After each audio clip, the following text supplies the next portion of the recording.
最近因為有某一啲緣故咧，我又重新拎起咗我呢一架咧雪藏咗唔知幾多年嘅 GX1 出嚟玩喎。咁我而家睇翻咧，發現佢影出嚟嘅相片咧，唔係好吸引，咁咧有少少咧沉啦，有少少瘀啦，唔夠 punchy。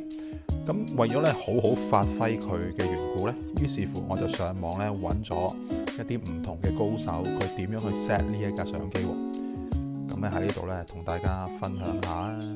咁首先咧，我哋咧可以去到咧 menu 裏邊嘅 photo style， 然之後咧我哋咧去翻入去 standard 裏邊咧睇一睇。